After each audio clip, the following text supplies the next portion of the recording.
లోక్సభ ఎన్నికలు దగ్గర పడుతుండటంతో ఎంపీ అభ్యర్థుల ఖరారుపై కాంగ్రెస్ కసరత్తు చేస్తోంది. రేపు తెలంగాణ కాంగ్రెస్ లోక్సభ అభ్యర్థుల తొలి జాబితా విడుదలయ్యే అవకాశం ఉంది. తెలంగాణలోని మొత్తం 17 లోక్సభ స్థానాల్లో 14 స్థానాల్లో గెలుపే లక్ష్యంగా కాంగ్రెస్ ముందుకు కదులుతోంది. ఇందులో భాగంగా రాహుల్ గాంధీ పోటీ చేస్తే ఖచ్చితంగా గెలిచే అవకాశం ఉంటుందనే ఉద్దేశంతో తెలంగాణ కాంగ్రెస్ నేతలు ఉన్నారు. అందుకే తెలంగాణ నుంచి పోటీ చేయాలని ఇవాళ సాయంత్రం సిఈసిలో రేవంత్, భట్టి, ఉత్తమ్ కుమార్ కోరనున్నారు. తాజా అప్డేట్స్ అందించేందుకు మా ప్రతినిధి గోపి సిద్ధంగా ఉన్నారు. గోపి,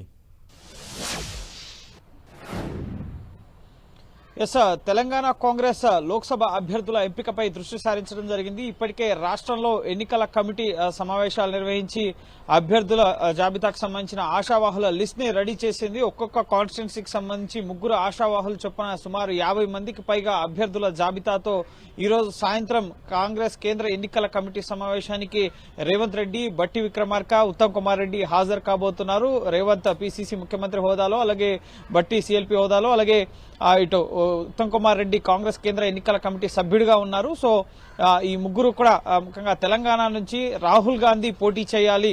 రాహుల్ గాంధీ మొదట ఉత్తరప్రదేశ్ అమేథీ నుంచి బరిలో ఉండేవారు. కానీ అమేథీలో గతసారి అమేథీ నుంచి కేరళ వైనాడ్ నుంచి కూడా పోటీ చేశారు. సో అమేథీలో ఓడిపోయారు. సో ఇప్పుడు కేరళ వైనాడ్ స్థానం నుంచి కూడా మార్చుకోవాలి తన అభ్యర్థిత్వాన్ని అని చెప్పి ఆలోచన చేస్తున్నట్లుగా తెలుస్తుంది. ఈ నేపథ్యంలో తెలంగాణ ఖమ్మం స్థానం నుంచి పోటీ చేయాలని చెప్పి కోరే అవకాశం కనిపిస్తోంది. గతంలో రాజ్యసభ ఎలక్షన్స్ లో కూడా సోనియా గాంధీని తెలంగాణ నుంచి పోటీ చేయాలని చెప్పి కోరారు. కానీ ఆవిడ ఇటు దక్షిణాది నుంచి ఇప్పటికే రాహుల్ గాంధీ, మల్లికార్జున్ ఖర్గే ప్రాతినిధ్యం వహిస్తున్నారు కాబట్టి ఆవిడ రాజస్థాన్ నుంచి ఇటు రాజ్యసభ ఎన్నికలకి నామినేట్ కావడం జరిగింది. సో ఇప్పుడు రాహుల్ గాంధీని మరోసారి కేరళ నుంచి కాకుండా తెలంగాణ నుంచి పోటీ చేస్తే విజయ అవకాశాలు ఎక్కువగా ఉంటాయని చెప్పి ఆయన్ని ఖమ్మం స్థానం నుంచి ఆయన పేరుని పరిశీలించడం జరుగుతుంది. ఆయన దానికి ఏమంటారు అనేది తెలియరావాల్సింది. ఈరోజు సాయంత్రం జరిగే ఎన్నికల కమిటీ సమావేశంలో ఆయన కూడా పాల్గొనబోతున్నారు. అలాగే తెలంగాణలో ఉన్న 17 లోక్సభ స్థానాల్లో సుమారు 14 స్థానాల్ని కాంగ్రెస్ పార్టీ లక్ష్యంగా పెట్టుకుంది. ఇందులో భాగంగా ఇప్పటికే మహబూబ్ నగర్ స్థానాన్ని వంశీచంద్ర రెడ్డికి సీఎం రేవంత్ రెడ్డి ప్రకటించడం జరిగింది. అలాగే పలు కీలక కాన్స్టిట్యున్సీస్ కి సంబంధించి ఆశావాహుల పేర్లు కూడా వినిపిస్తున్నాయి. ప్రధానంగా మల్కాజ్గిరి స్థానం నుంచి అల్లు అర్జున్ మామైన చంద్రశేఖర్ రెడ్డి, అలాగే చేవల్ల సీట్ ని ఇటు ముఖ్యంగా వికారాబాద్ జడ్పీ చైర్పర్సన్ అయిన పట్నం సునీతారెడ్డికి ఆమె పేరు వినిపిస్తోంది. ప్రధానంగా ఆమె ఆ సీట్ ను ఆశిస్తున్నారు.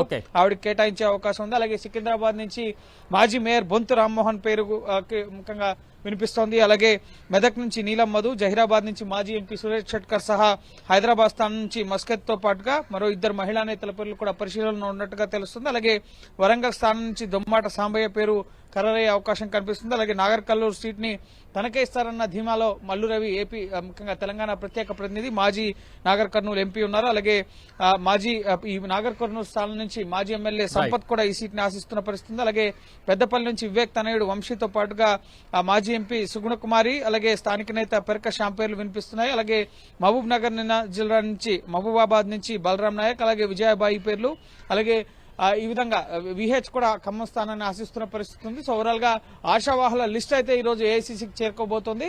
రేపు ఈ రోజు సిఈసిలో సమావేశంలో మల్లికార్జున్ ఖర్గే, సోనియా గాంధీ, రాహుల్ గాంధీ, జయరాం రమేష్ సహా కీలక సిఈసి సభ్యులంతా ఉంటారు.